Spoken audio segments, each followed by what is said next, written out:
will give us strength and long life to live, Lord God.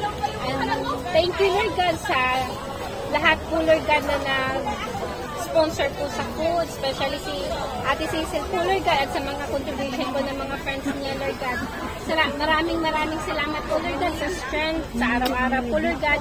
Sana po, Lord, i-bless niyo po yung family namin sa Pilipinas, Lord God, at sa mga lakad po namin later, Lord God, at sa mga amo namin, Lord God. May your presence, Lord God, be upon us, Lord God, to give us strength and the courage, Lord God, in every way, Lord God, in our life, Lord God. Lord, in your name, Lord God, through your Son, Jesus Christ, who lives and reigns with you forever and ever. Amen. Amen. Father, the Son, the Holy Spirit. Amen.